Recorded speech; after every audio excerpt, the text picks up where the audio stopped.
Lloyd Cedric, but my friends call me Ced. And my lola, my 18 lola also, her name is Erlinda Carlos, which we call her Lola Lily. I'm Mama CK, known as Mama CK sa fandom na to. Ako si Marin, si Mateo Dominic Lane, big fan ka ng SB19. Kasi Lola Linda, aware na siya sa SB19 way back 2018. Ako kasi Lola Linda, concert ng SB19. Doon siya after that, sobra siyang naging instant fan. No, I heard of them. Hindi pa ako fan nila. Then I heard the song Tila Luha. Yun talaga yung tumawag sa akin.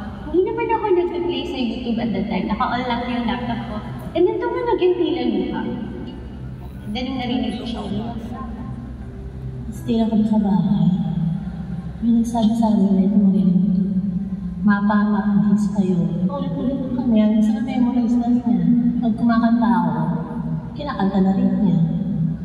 Kaya siguro na rin siya. Music finds your soul kasi. So yun yung ginawa ng Tila Luha. And then from then on, doon ako naging fan. Simula nang naging fan nila ako, hindi na ako bumitaw. Andito pa rin ako. Ayan na yung mga proofs natin sa tagal na natin sa fan. Why stand SB19?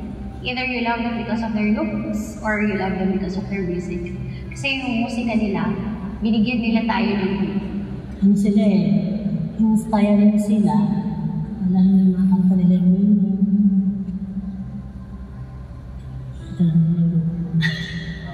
For me, yung pinaka-genuine sa SB19, not just the pure 100% talent, but for their character, their value. Ang dami kasi nagawa ni SB. Fandom yung ginawa nila, the 18. Sabi ni Pinulong, ating tayo. Inclusive. Idolo. Dapat talaga sila maging idolo ng tao. Sana sila Everyday is screaming. We're screaming everyday dito. Kasi part of yung fan base ako. Everyday talaga. Kahit lumang videos, kahit lumang na yung kanta, tulog na rin. Their MVs, mas madalas na siya nagagawa before matulog. Lalabay. Sila yung naging kami ko. And Manuel ako, since nung pandemic, sobrang naging colorful ng banding namin. Blackout. Siguro parang pastime. Pero kung makakabigas lang siya ng mga salita, pero hanggang kami lang siya At saka, tatatata. 3 years ago, nung nag-debut sila, sumabog din yung problema ng bahay. Pero ngayong may SB19 na ako, may support system na ako, that's how they changed my life a lot. Last week, she was diagnosed to have a weight tumor. Kahit yung doctor is savor na lang yung last weeks or last months na abandon mo sila. Maraming pa talaga plano.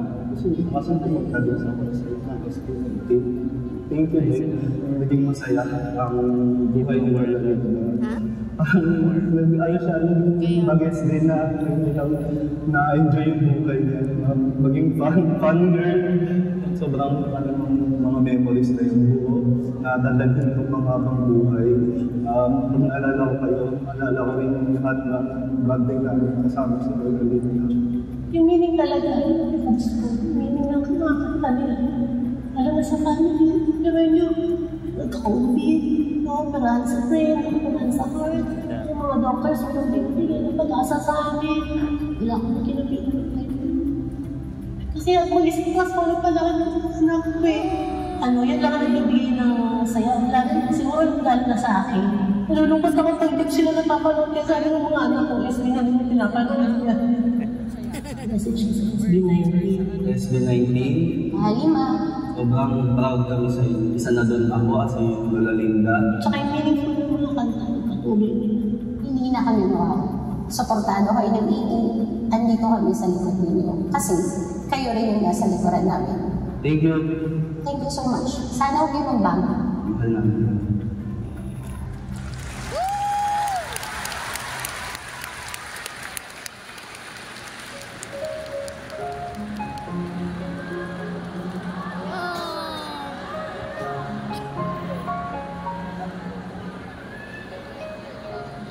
So, syempre, expected nila iiyak tayo.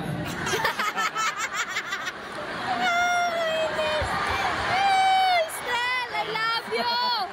Wait lang. Let me give it to you in 5 minutes.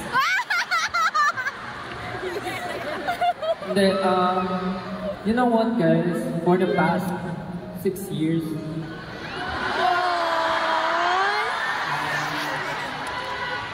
we never imagined na makakatouch kami ng tao, like, deeply.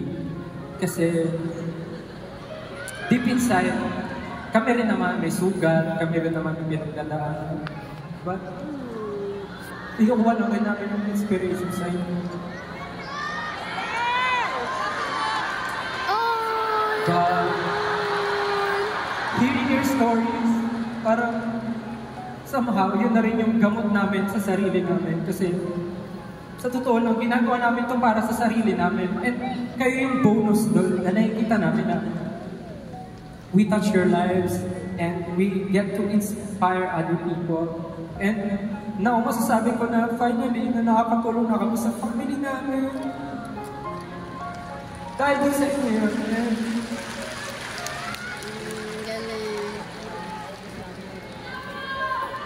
Hindi naman namin masasabi na perfect yung group namin, but we have the perfect memories, we have the perfect team, and we have the perfect support system, which is kaming lima, and yung family namin.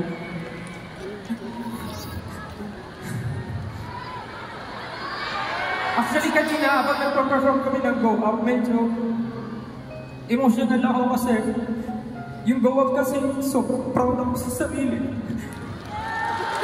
Emela!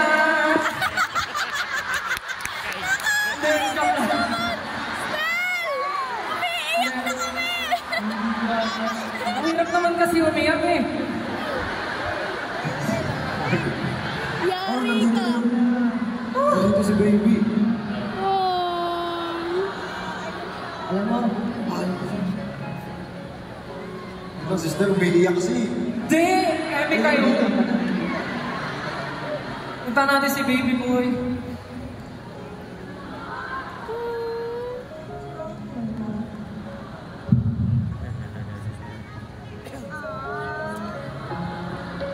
Okay ka lang?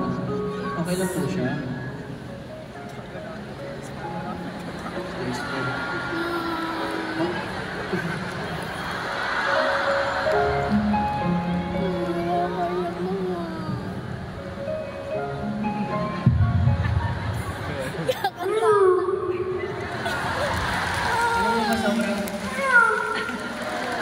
Hello daw! Alam niyo po, it breaks my heart to see yung katulad niya po na bata pa lang, pero marami lang struggles. Ang hirap po na nakikita siya ng ganito. Alam ko po yung hirap niya for sure. Kaya sana po, nagpakatatag kayo pareho. At sana nabibigyan po namin kayo ng saya.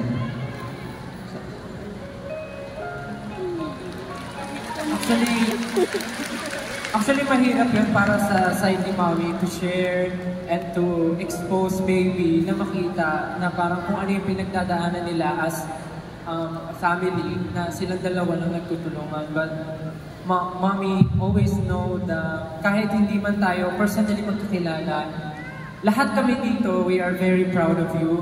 And thankful kami sa mga kagaya nyo. And of course, kami na naman may parents kami. But syempre, yung case niyo po is very different from us. And we know it's very hard for you. But patuloy po kayong lumalaban. And I'm sure bumabangon po kayo para sa kanya. And actually, seeing him dito po sa concert talagang nakakatuwa. Kasi kahit na, alam niyo po yun, may pinagdadaanan siya. Pero nakita po namin na nag-e-enjoy siya. And masaya kami na naging parte kami ng buhay niya. And nakakatulong po kami somehow sa inyo. Kaya maraming salamat po. Meron po ba kayong gusto sabihin? Salamat lang talaga sa yung music niya po, malaking tulong. Hindi nila po alam kung ano magawa sa buhay namin. maglola. And then, ay, gabi kami sa ospital, kayo lagi namin pinapanood. Kayo lagi namin pinakikita. Hindi ko alam bakit. Pero ganun din. Papili kami sa kanta, pero kasi lover din kasi siya na hindi pa siya ganyan, normal na lang siya. Natawa si Jack! Natawa si Jack! Salamat po sa inyo talaga. Mabuhay po kayo. Lahat ng kanta doon. Mahal na mahal po namin kayo. Yung iba. Wala pong makipas. Kaya po na siya May may earpiece siya ba? maraming salamat kay Speaker.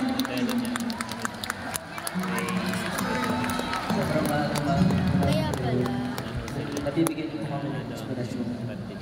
Sa totoo lang po, kung nabibigyan niyo po kami, kayo nabibigyan namin ng inspirasyon, mas nabibigyan niyo po ang SB19 ng inspirasyon. Lalo na po, nandito po kayo ngayon, at syempre alam ko po, napakahirap po itaguyod na ganito, na pareho kayo lumalaban sa araw-araw. Ako hindi ko po ma-imagine paano nyo kinakaya. Kaya sobrang salamat po. Salamat kung nag-i-stay kayo at lumalaban po kayo. Kayo po talaga lahat. Lahat na nandito sa Araneta, lahat po na sinusuporta sa amin. Kayo po ang dahilan ng aming lakas. Kaya po maraming salamat. Ganyan dapat. Tayo. Thank you po, Mami. Salamat po. Thank you for sharing your wonderful story to everyone tonight. Maraming salamat po.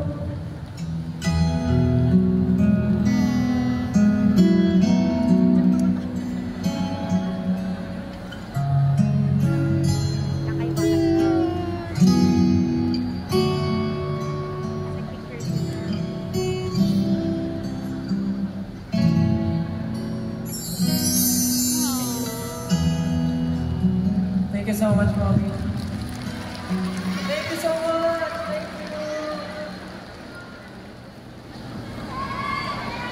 Theo, thank you so much.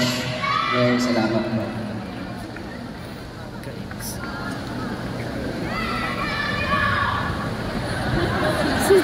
Sino yun?